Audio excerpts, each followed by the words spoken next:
DC-യുടെ ഏറ്റവും പുതിയ സീരീസായ ലാൻറ്റേൺസിൻ്റെ ആദ്യ എപ്പിസോഡ് കണ്ടപ്പോൾ തന്നെ ഇതൊരു ടിപ്പിക്കൽ സൂപ്പർ ഹീറോ സീരീസ് ആയിരിക്കില്ല എന്ന കാര്യം വ്യക്തമായിരുന്നു. സെക്കൻഡ് എപ്പിസോഡിലേക്ക് വരുമ്പോൾ ഫസ്റ്റ് എപ്പിസോഡിനേക്കാൾ കൂടുതൽ ആക്ഷൻ സീക്വൻസുകളുണ്ട്. എന്നിരുന്നാലും സെക്കൻഡ് എപ്പിസോഡിൻ്റെ ഏറ്റവും വലിയ സ്ട്രെങ്ത് എന്ന് പറയാൻ പറ്റുന്നത് അതിൻ്റെ ഡിറ്റക്റ്റീവ് മിസ്റ്ററി ആസ്പെക്റ്റ് തന്നെയാണ്. ഫസ്റ്റ് എപ്പിസോഡിൽ ഒരു ഫുട്ബോൾ മാച്ചിനടക്കം നടന്ന വെടിവെപ്പും കൊലപാതകങ്ങളുണ്ടല്ലോ, അതിന് പിന്നിലുള്ള മിസ്റ്ററിയെ ഒന്നുകൂടെ എക്സ്പാൻഡ് ചെയ്യുകയാണ് സെക്കൻഡ് എപ്പിസോഡ്. ഒരു പാരലൽ സ്റ്റോറി ടെല്ലിംഗ് അപ്രോച്ചാണ് ഈ എപ്പിസോഡിൽ.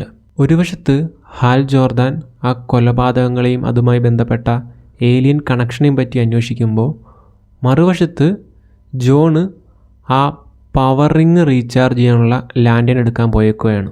ഹാലിൻ്റെ സ്റ്റോറി ലൈൻ ഒരു ഗ്രൗണ്ടഡ് ഡിറ്റക്റ്റീവ് ഇൻവെസ്റ്റിഗേഷൻ പോലെ പോകുമ്പോൾ, ജോണിൻ്റെ സ്റ്റോറി ലൈനിലേക്ക് സയൻസ് ഫിക്ഷനും കുറച്ച് ആക്ഷൻ സീക്വൻസുകളും കയറി വരുന്നുണ്ട്. സെക്കൻഡ് എപ്പിസോഡിലെ BGM വളരെ മികച്ചതായിട്ട് തോന്നി. ഈ സീരീസിൻ്റെ ഒരു സീരിയസ് മൂഡും മിസ്റ്ററി അറ്റ്മോസ്ഫിയറും BGM നന്നായിട്ട് എലവേറ്റ് ചെയ്യുന്നുണ്ട്. നമ്മൾ ഫസ്റ്റ് എപ്പിസോഡിൽ കണ്ടൊരു സ്മോൾ ടൗൺ മർഡർ മിസ്റ്ററിയെ സെക്കൻഡ് എപ്പിസോഡ് വലിയൊരു ഗ്രീൻലാൻഡിയൻ മിത്തോളജി ആയിട്ട് കണക്ട് ചെയ്തിട്ടുണ്ട്. ഈ ടൗണിൻ്റെ അറ്റ്മോസ്ഫിയറിൽ ഇപ്പോഴും ഒരു സ്ട്രേഞ്ച് ഫീലിംഗ് ഉണ്ട്. സെക്കൻഡ് എപ്പിസോഡിലൊരു ഹോസ്പിറ്റൽ സീക്വൻസ് ഉണ്ടല്ലോ, ആ ഒരു സീനിൽ ഹാൽ എന്ന ക്യാരക്ടർ അല്ലാണ്ട് ആ ഹോസ്പിറ്റലിൽ മറ്റാരെയും അഡ്മിറ്റ് ചെയ്തിട്ടില്ല. അതായത് ആ ഒരു ബുക്കിൽ പേഷ്യൻസിൻ്റെ പേര് എഴുതുന്നതിൽ ക്ലിയറാണ് അതിലാകെയുള്ള പേര് ഹാലിൻ്റെ മാത്രമാണ്. അതുപോലെ ആ ഹോസ്പിറ്റലിലെ എക്യുപ്മെൻറ്റ്സ് ഒക്കെ ഭയങ്കര ഫ്രഷാണ്.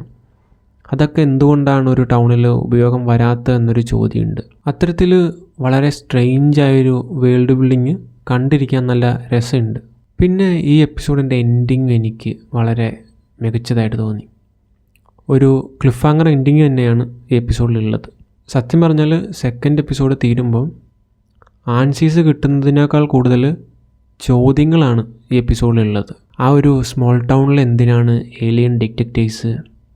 ആ ഹോസ്പിറ്റൽ എന്താണ് അത്ര സ്ട്രെയിഞ്ചായി ഫീൽ ചെയ്യുന്നത്? ഇതിൽ ആരാണ് മാൻ ഹണ്ടർ? അയാളെ ആരാണ് പ്രൊട്ടക്റ്റ് ചെയ്യുന്നത്?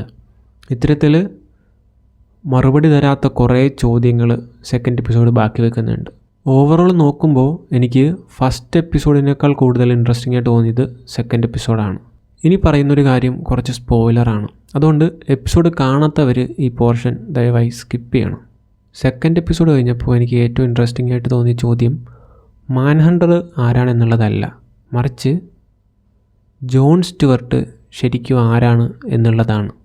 അതുപോലെ സിനിസ്റ്ററുടെ ക്യാരക്ടർ എന്താണ് ജോണിനെ പറ്റി അറിഞ്ഞിരിക്കുന്നത്? ഈ ചോദ്യങ്ങൾക്കുള്ള ഉത്തരം കിട്ടാൻ എന്തായാലും അടുത്ത എപ്പിസോഡ് വരെ കാത്തിരിക്കേണ്ടി വരും. സെക്കൻഡ് എപ്പിസോഡ് കണ്ടവർ എന്തായാലും ആ എപ്പിസോഡിനെ പറ്റിയുള്ള നിങ്ങളുടെ അഭിപ്രായം കമൻറ്റ് ചെയ്യുക. ഈ വീഡിയോ ഇഷ്ടപ്പെട്ടാൽ ചാനൽ സബ്സ്ക്രൈബ് ചെയ്യുന്ന കാര്യം പരിഗണിക്കുക.